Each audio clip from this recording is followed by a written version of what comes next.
ce Iisus trăia pe pământ, El a întemeiat biserica sa, pe care a organizat-o cu scopul ca adevărurile Evangheliei să poată fi predicate tuturor oamenilor, pentru a aduce binecuvântările necesare mântuirii celor ce trăiesc pe acest pământ. După ridicarea sa la cer, oamenii au schimbat rânduielile și învățăturile sale și ale apostolilor săi.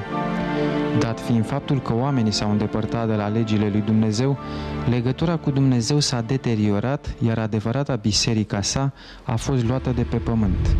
Poporul evreu a fost împrăștiat în întreaga lume, iar Imperiul Roman, strămoșul Europei Unite din zilele noastre, urma și el să se destrame ceva mai târziu.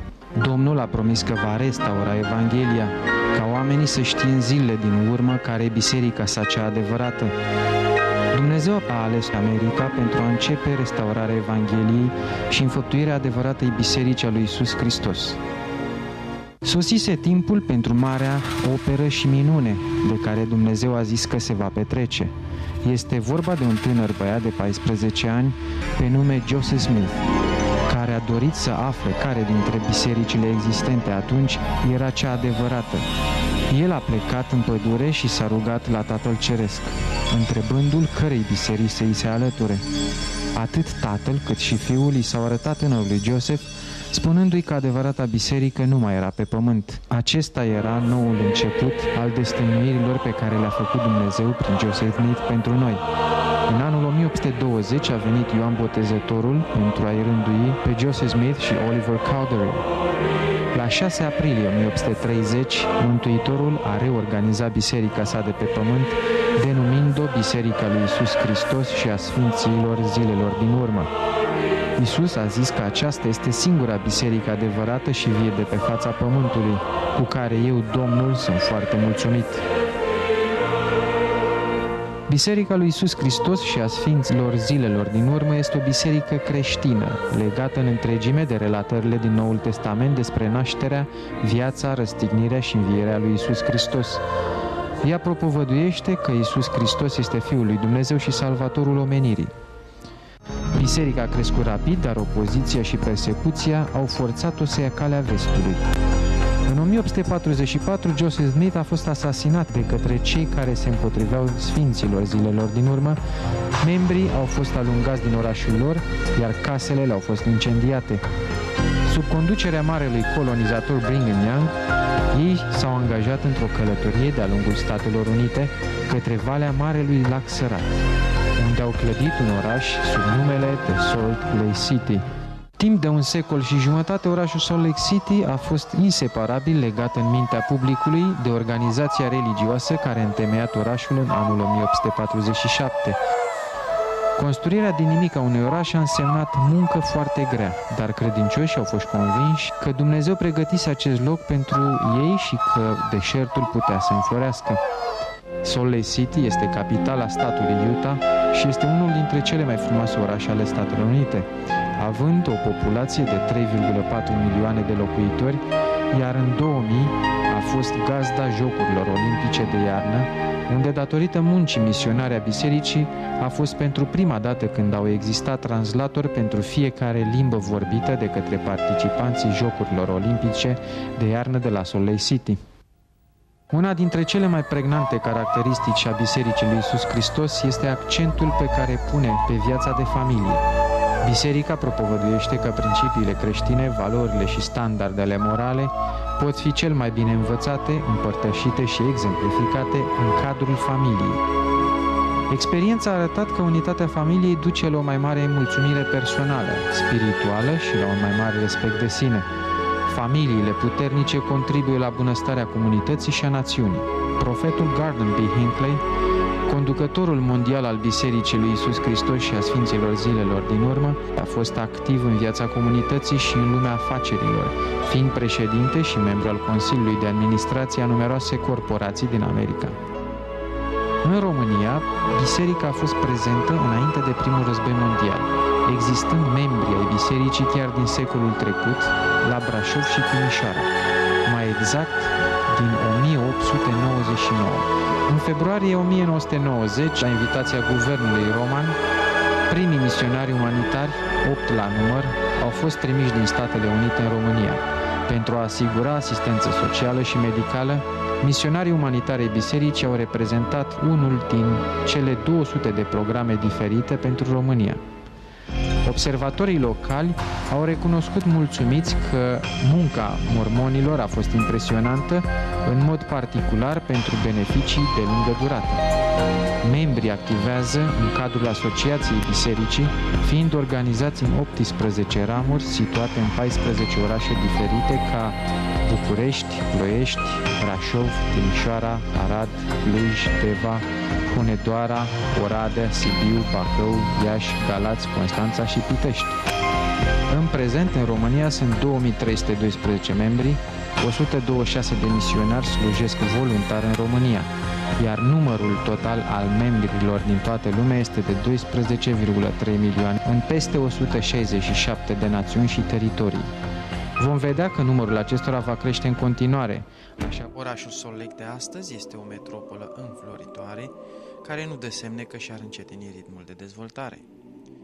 Moștenirea mândrilor pionieri ai orașului continuă să iasă în evidență chiar în inima orașului, unde templul Salt Lake se înalță amintind de primii sfinți din zilele din urmă, care au construit orașul cu credință în Dumnezeu și visând la o viață mai bună.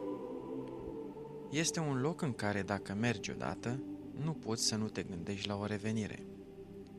Salt Lake City este un oraș deosebit în lume, în care se simte prezența lui Dumnezeu mai mult ca oriunde. Dacă vreți să vedeți oameni fericiți, îi puteți găsi în Salt Lake City. Tot despre sfinții din zilele din urmă, putem aminti că sunt cei care au format cel mai celebru cor din lume și care reprezintă o emblemă fantastică a culturii americane. Este vorba despre corul Tabernacolului, ce poate fi auzit în fiecare magazin pe timpul sărbătorilor de iarnă, cântând faimosul Silent Night. Iar acum, în cele ce urmează, vă invit să vizionați modul cum echipa noastră a fost primită de membrii corului Tabernacolului la ei acasă în Salt Lake City.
Să aflăm câteva detalii despre dumneai. Bună ziua! Spuneți-ne și nouă cum vă cheamă și dacă aveți ceva de transmis fiului dumneavoastră. My name is Elaine Brewster. I am a new member of the Tabernacle Choir. We only just got our call a week ago. And so I am really enjoying this opportunity. And I know that my son, Matthew Brewster, loves the Romanian people. He's been there almost 2 years, and he dearly, dearly loves being in Romania. So I'm thrilled to have you here today.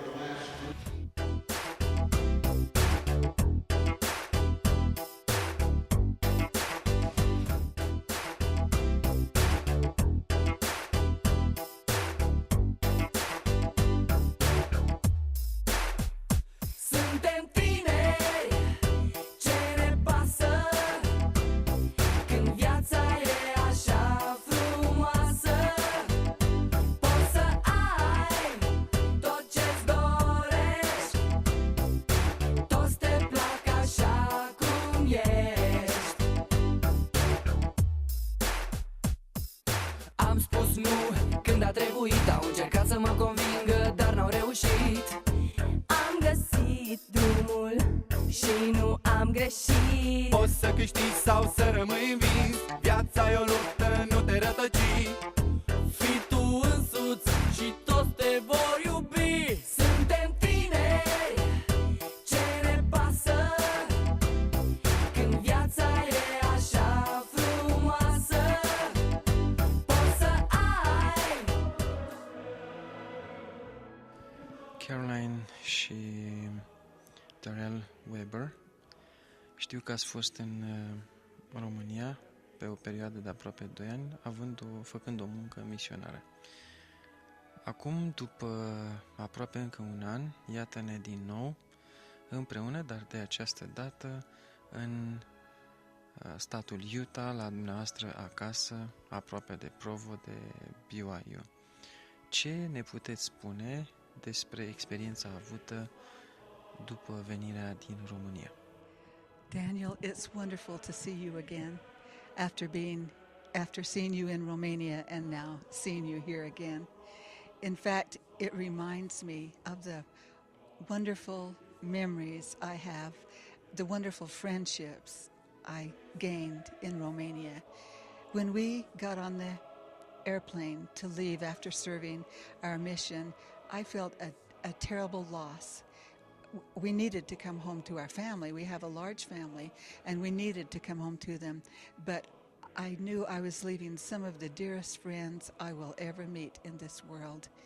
And so to see you again is a wonderful thing for me. When one goes to another country, you go through a kind of a cultural shock. I don't think Romania was too bad of a cultural shock for me. I have traveled quite a bit, but it still took some adjustment. And then the irony of it is that when you leave, you kind of have another cultural shock because you miss it. You miss the Romania, you miss the people that you worked with and men like yourself. And when you come home, you have to go through a little bit of adjustment. And you think, when you go do something, you think, oh, I used to go to the store in Romania and this is what I'd see. And you think about that. or you think about getting the trams or going on the subway. These experiences stay with you, and you have kind of flashbacks as you come here. And it was a great experience for us to serve in Romania. Ce părere aveți acum după ce v-ați întors din România servind această o parte a populației cu munca misionară pe care ați efectuat-o? When one thinks about going to Romania and you don't know anything about Romania, you have false concepts sometimes. And sometimes stories come to you and they say, well, you know, you can't drink any water, it'll kill you if you drink the water, you know, this sort of comments. And that they're very not modern. Well, we found that wasn't the case. True, we had water that was filtered and we were careful, but I always was impressed with the subways. I thought, man, this is so much better than what I'd seen other places. We'd been to New York, and it's scary to go in New York subways. And we really had a good impression. And then people told us you couldn't get enough food and that sort of thing. And then you go to Jima's, and it's a big supermarket all over the place with all kinds of food and that. And so we came away with a better impression than we thought it would have. And also the thing that was impressive to us was we were like the people. I could walk down the street with my wife and no one would turn around and say, oh, those are unusual looking people. I do that in Japan, and I stick out like odd, and my wife is red-headed in Japan, and everybody looks at her. In Romania, I felt right good among the people, and that was nice. Thank you very much, and have a nice evening. Thank you. Goodbye. De facto. I was in Bucharest a couple of years ago, and I saw the beautiful buildings, and I knew of the history of that government, some of the challenges that they had, but also the progress, the great progress that was being made. I think that we still have a desire to help in Romania, not because we see Romanians as being below us or beneath us, but for example, we have a project coming up that will be with one of the main medical universities, where we will send ophthalmologists in to help with training in eye surgery. In doing the training, though, our doctors will learn. Givers and receivers are both blessed as we work together. So our doctors will learn from your doctors. Your doctors will learn a little bit from our doctors. But one of the keys is that hospital is involved in reaching out to the poor. And we want to strengthen their ability to reach out to the poor. We will give them supplies and equipment that will help them in their desires to reach out to the poor. I believe that we have a bright future in working together with the people of Romania. The people of Romania have beautiful hearts, and that allows us to work together. And believe me, every couple who has served there is richer because of the Romanian people and what they have been able to learn from them. Thank you very much, Mr. McKenna. Thank you, brother Marinescu. Thank you. Thank you, my brother. Ei, și de asemenea la Centrul Mondial de Pregătire a Misionarilor din întreaga lume am avut prilejul să iau de asemenea un interviu domnului și doamnei Owen și o să vedeți probabil și tu și telespectatorii reportajul pe care l-am realizat acolo. A fost fascinant pentru că acolo, după cum vedeți și pe străzile Bucureștiului, se află misionari din America.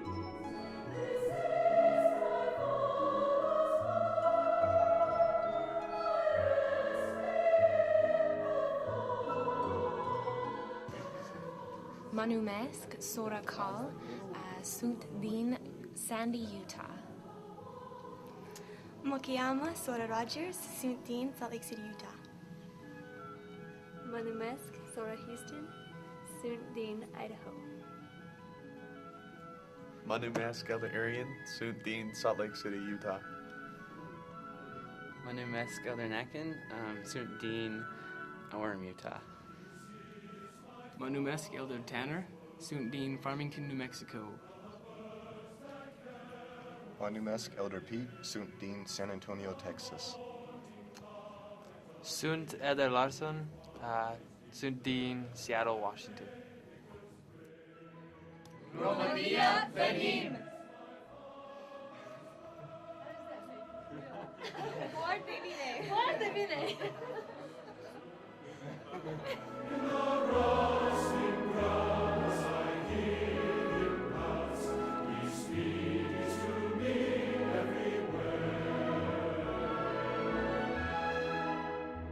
Domnule Owen, ne bucurăm pentru că sunteți o gazdă plăcută și că ați acceptat să purtăm acest dialog liber, neîncorsetat de nicio prejudecată, și aș vrea pentru început să spuneți pentru telespectatorii care vor urmări această înregistrare în ce constă misiunea dumneavoastră. Our role here at the Missionary Training Center is to prepare young men and women for their mission call. The young women serve for 18 months and the young men for 24 months. About half of the missionaries that go through the Missionary Training Center here go through not learning a language. They come speaking English and go to English-speaking missions. The other half are here to learn a language. And those who are here not learning a language spend 3 weeks with us. Some missionaries learning a language like Spanish are here for 8 weeks.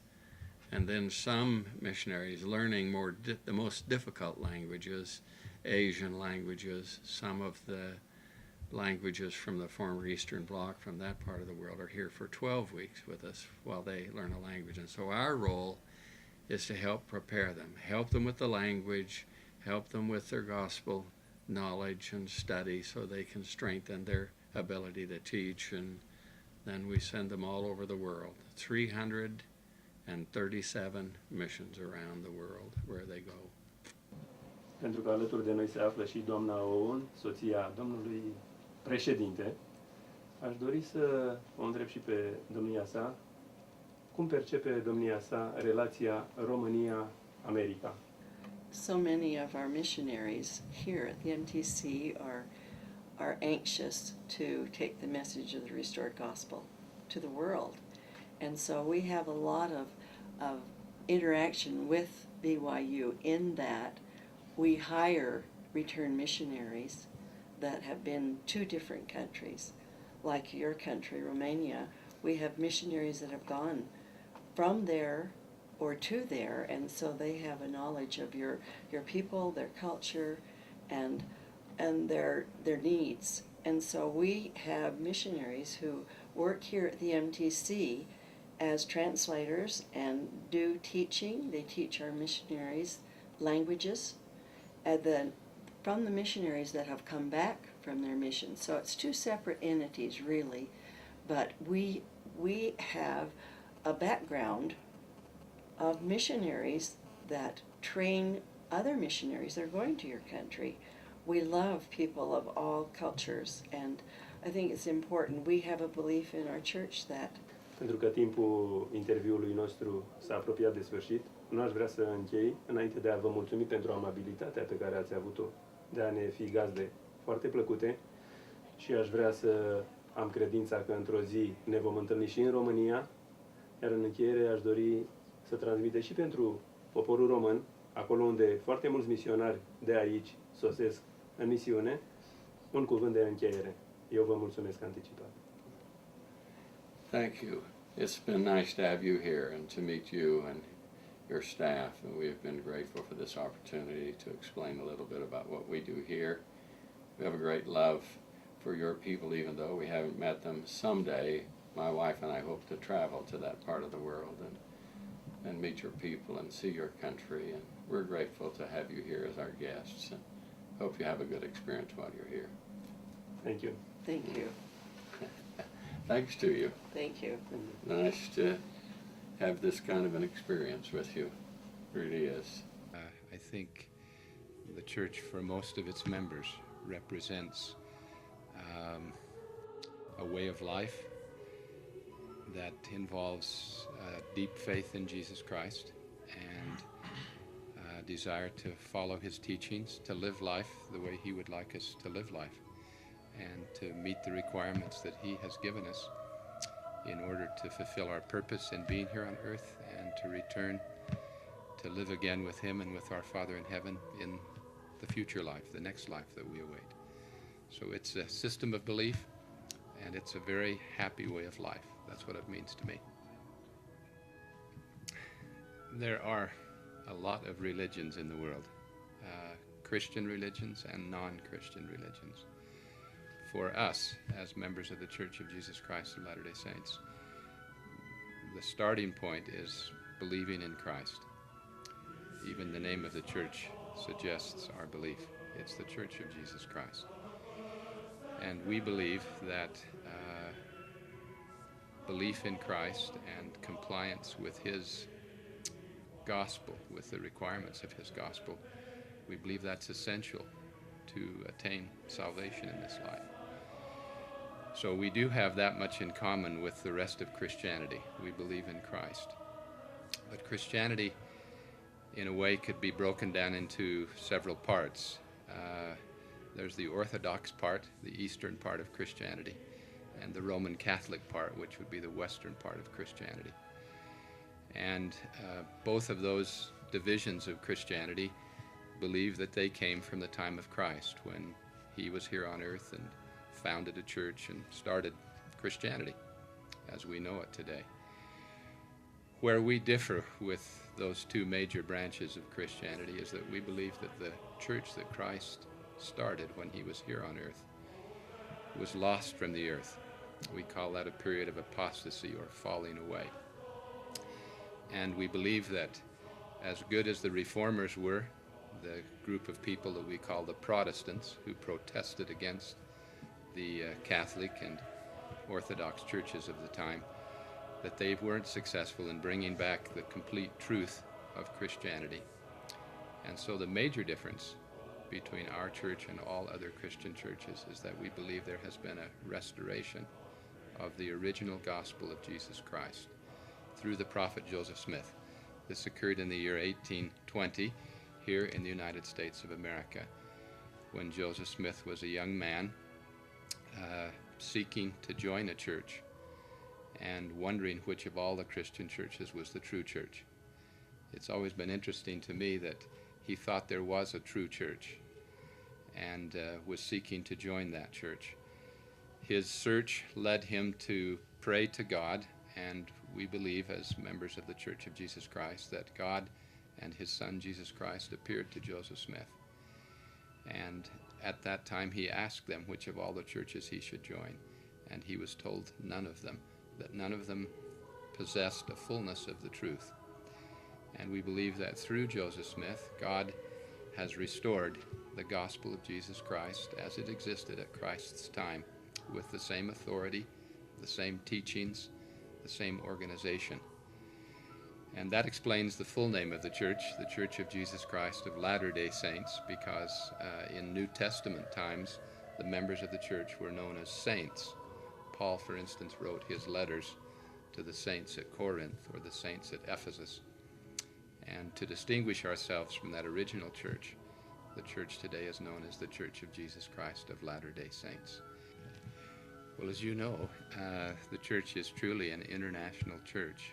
There are more members of the church now outside the United States than there are inside the United States. And our greatest growth has occurred in the southern hemisphere of the Americas. I wish we really knew why that's the case. We would love to know. But I have a few ideas on why there may be some difference. Worldwide, there seems to be a shift in religious belief toward southern countries. And that has not just to do with our church, but with all Christian churches. Most Christian churches are doing better in South America and Central America, in Africa, for instance, in the Philippines, as opposed to their progress in Europe. Part of that, I think, has to do with history. As a church, we seem to do well often where Catholicism has been the predominant religion, and to do well where people are economically perhaps somewhat disadvantaged, which tends to produce people who are more humble and who are seeking something better in life, and therefore are more open to the message of the gospel. In Europe, the last 100 years has been a time of war and to some extent of rule by nations that didn't believe in God.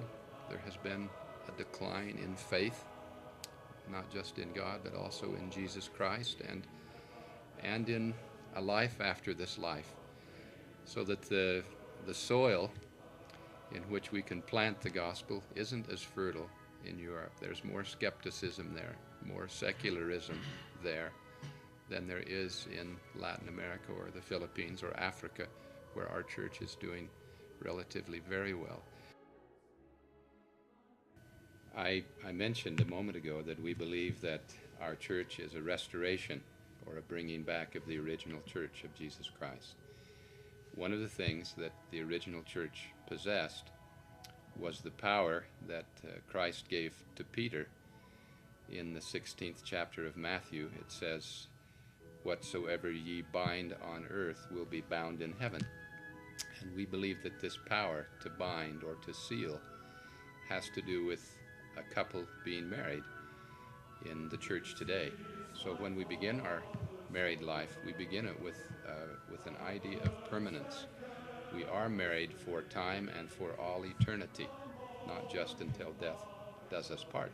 And when a couple is married in one of our temples, they are married for eternity, and so they begin marriage with the idea that they're not going to let their marriage fail, that it's going to be permanent. And they make certain promises to God that help make a marriage permanent. For instance, one of the promises we make in a temple is that we'll live a moral life, we'll live a chaste life. And for us in the church, that means that we abstain from all sexual relations before marriage, and we're completely loyal to our partner in marriage. Just living that law of chastity, which is the 7th of the 10 Commandments, makes for a very solid foundation in marriage. There's a lot of trust and a lot of love in most of our marriages. I feel very grateful that you'd come here to Salt Lake and interview me. I've been in Romania about 4 times.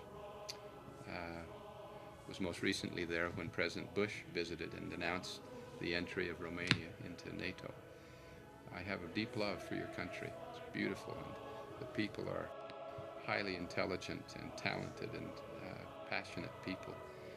And I'm grateful to have this opportunity to explain a little more to the people of Romania about a church that I think will be of great interest to them. Thank you for coming.